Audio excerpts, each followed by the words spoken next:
அனைவருக்கும் இனிய ஆங்கில புத்தாண்டு நல்வாழ்த்துக்கள். வணக்கம். செய்திகள் வாசிப்பது நித்யா. 3 வகையான வங்கி கணக்குகள் மூடல். ஆன்லைன் மோசடிகளை தடுக்க செயலற்ற வங்கி கணக்குகள் உள்ளிட்ட 3 வகையான கணக்குகளை மூட ரிசர்வ் வங்கி நடவடிக்கை எடுத்துள்ளது.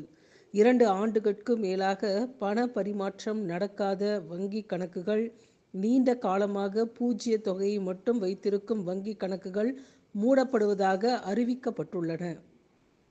அருள்மிகு ஸ்ரீரங்கம் அரங்கநாத சுவாமி திருக்கோயில் நம்பெருமாள் பகல் 10 திருமொழி திருநாள் 2ஆம் திருநாள். நம்பெருமாள் முத்து சாய்வு கொண்டை கஸ்தூரி திலகம் நவரத்தின காது காப்புகள் மார்பிலே பூஜ கீர்த்தி கவசங்கள் மகாலட்சுமி பதக்கம் இரத்தின அபய அஸ்தம் முத்து பவழமணி மாலைகள் காலிலே தங்க தண்டை கொலுசு காப்புகள் உள்ளிட்ட சிறப்பு கிருவாபரணங்கள் அணிந்து கோயில் அர்ஜுன மண்டபத்திலேயே ஆஸ்தானமிலிருந்து அரையர்கள் அபிநயத்தோடு இசைக்கும் திவ்ய பிரபந்தத்தின் தீந்தமிழ் திருமொழி பாசுரங்களை கேட்டவாறு பக்தர்களுக்கு அர்ஜுன மடத்தில் சேவை சாதிக்கிறார். வணிக பயன்பாடு சிலிண்டரினுடைய விலை குறைப்பு. சென்னையில் வணிக பயன்பாட்டிற்கான சமையல் சிலிண்டர் விலை ரூபாய் 14.50 குறைந்து ரூபாய் 1966க்கு விற்பனை செய்யப்படுகின்றது. வீட்டு உபயோகத்துக்கான சமையல் எரிவாயு சிலிண்டர் விலையில் எந்த மாற்றமும் இல்லை. புதுச்சேரியில் பெட்ரோல் டீசல் விலை உயர்வு. புதுச்சேரியில் பெட்ரோல் மற்றும் டீசல் விலை உயர்ந்துள்ளது. பெட்ரோல் லிட்டருக்கு ரூபாய் 2 உயர்த்தப்பட்டு ரூபாய் 96.26 விற்பனை செய்யப்படுகின்றது. டீசல் விலை ரூபாய் 1.99 உயர்த்தப்பட்டு ரூபாய் 86.47 விற்பனை செய்யப்படுகின்றது. இன்று காலை 6 மணி முதல் விலை உயர்வு அமலுக்கு வந்தது. விடாமுயற்சி ரிலீஸ் தேதி தள்ளி வைப்பு. அஜித் நடித்துள்ள விடாமுயற்சி திரைப்படத்தின் ரிலீஸ் தேதி தள்ளி வைக்கப்பட்டுள்ளதாக லைக்கா நிறுவனம் அறிவித்துள்ளது. மன்னிப்பு கேட்பது என் பரம்பரையிலேயே கிடையாது என்று சீமான் காட்டம். தவறு செய்தது வருண்குமார் தான். அவர் கூறும் தொழிலதிபரை அழைத்து கொண்டு வரட்டும். பத்திரிகையாளர்கள், காவல்துறை உயர் அதிகாரிகளை விட்டு வருண்குமார் தான் கெஞ்சினார். நான் எதற்கு அவரை சந்திக்க வேண்டும் என்று மறுத்துவிட்டேன். சீமான் நாதக தலைமை ஒருங்கிணைப்பாளர் காட்டம். தொழில் வரி 35% உயர்வு. இபிஎஸ் கண்டனம். சென்னை மாநகராட்சி சென்னை மக்களுக்கு 35% தொழில் வரி உயர்வை அறிவித்துள்ளதற்கு அதிமுக பொதுச் செயலாளர் எடப்பாடி கே. பழனிசாமி கண்டனம் தெரிவித்துள்ளார். இது தொடர்பாக எடப்பாடி கே. பழனிசாமி சமூக வலைதளத்தில் தெரிவித்திருப்பது 2024 முதல் 2025 2ஆம் அரையாண்டு முதல் தொழில் வரி உயர்வு அமல்படுத்த நேற்று சென்னை மாநகராட்சி மாமன்ற கூட்டத்தில் தீர்மானம் நிறைவேற்றப்பட்டுள்ளதாக செய்திகள் தெரிவிக்கின்றன.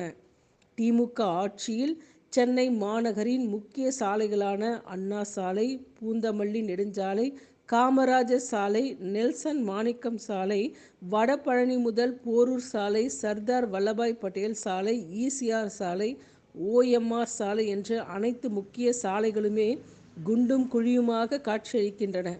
அனைத்து முக்கிய சாலைகளின் நிலையே இப்படியெனில் மாநகரில் உள்ள மற்ற சாலைகளின் நிலையோ மிகவும் பரிதாபமாக உள்ளது.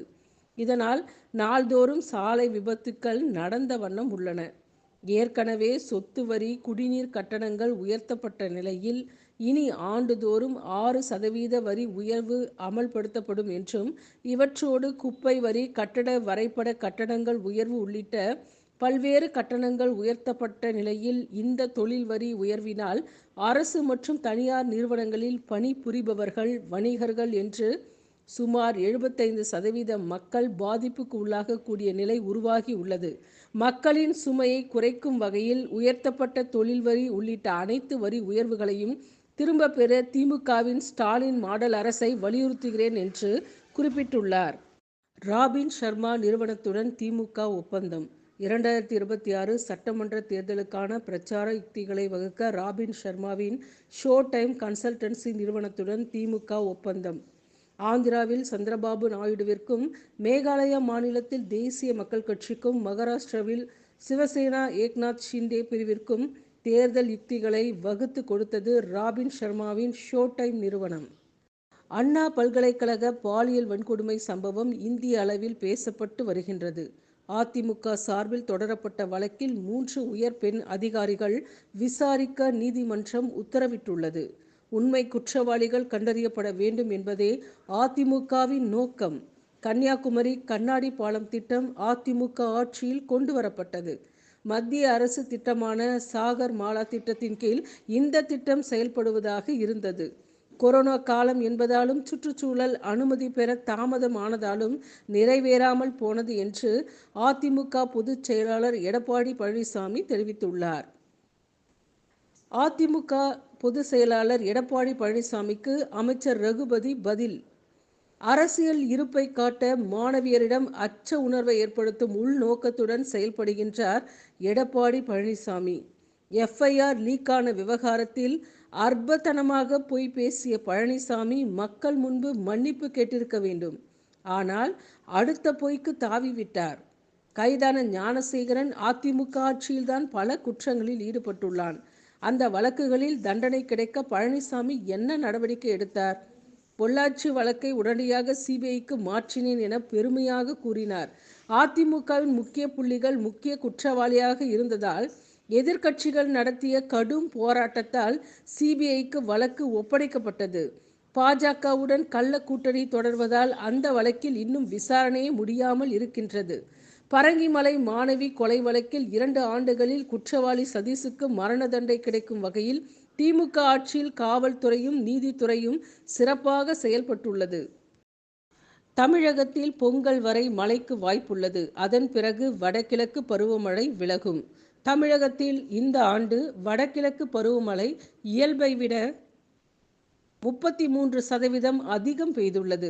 தமிழகத்தில் அக்டோபர் 1 முதல் தற்போது வரை 44 சென்டிமீட்டர் பெய்ய வேண்டிய மழை 59 சென்டிமீட்டராக பதிவாகியுள்ளது. சென்னையில் 81 சென்டிமீட்டர் மழைக்கு பதிலாக 108 சென்டிமீட்டர் மழை பெய்துள்ளது என வானிலை ஆய்வு மையம் தெரிவித்துள்ளது. 2024இல் 4 புயல்கள் ஏற்பட்டன. கடந்த ஆண்டை விட இம்முறை 143 மில்லிமீட்டர் மழை அதிகம் பெய்துள்ளது என்று தென்மண்டல வானிலை ஆய்வு மைய இயக்குனர் பாலச்சந்திரன் தெரிவித்துள்ளார். 3 புதிய சுற்றுலா படகுகள் வாங்கப்படும். திருவள்ளுவர் சிலையை காண்பதற்காக 3 புதிய சுற்றுலா படகுகள் வாங்கப்படும் என்று முதலமைச்சர் மு.க. ஸ்டாலின் தெரிவித்துள்ளார். படகுகளுக்கு Kamarajar, marshal Nesamani, GU. Pope பெயர்கள் சூட்டப்படும். குமரியில் திருவள்ளுவர் சிலை வெள்ளி விழா சிறப்பு மலரை வெளியிட்டு முதலமைச்சர் மு.க. ஸ்டாலின் பேச்சு. ஸ்மார்ட் மீட்டர் அதானிக்கு வழங்கப்படவிருந்த ஒப்பந்தம் ரத்து செய்யப்பட்டது போல் மின் கொள்முதல் ஒப்பந்தத்தையும் ரத்து செய்யுங்கள் என்று பாமக தலைவர் மருத்துவர் அன்புமணி ராமதாஸ் வலியுறுத்தியுள்ளார். தமிழ்நாட்டில் வீடுகள் மற்றும் வணிக நிறுவனங்களுக்கான மின்சார இணைப்புகளுக்கு ஸ்மார்ட் மீட்டர் பொருத்தும் திட்டத்தின் முதல் தொகுப்பிற்கான ஒப்பந்தம் அதானி குழும நிறுவனத்திற்கு வழங்கப்பட்டிருந்த நிலையில் அதற்கான ஒப்பந்த புள்ளிகள் ரத்து செய்யப்பட்டிருப்பதாகவும் ஸ்மார்ட் மீட்டர் பொருத்த புதிய ஒப்பந்த புள்ளிகள் கோரப்பட இருப்பதாகவும் தமிழ்நாடு மின்சார வாரியம் அறிவித்திருந்தது.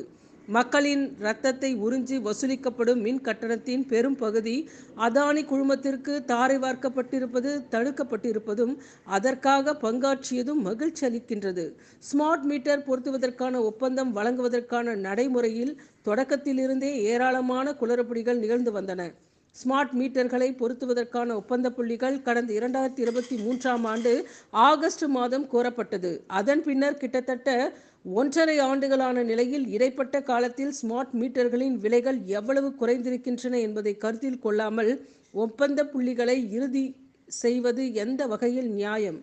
இதனால் அரசுக்கு ஏற்படும் நிதி இழப்பை யார் ஏற்பார்கள் என்று கடந்த 6ஆம் தேதி வினா எழுப்பியிருந்தேன்.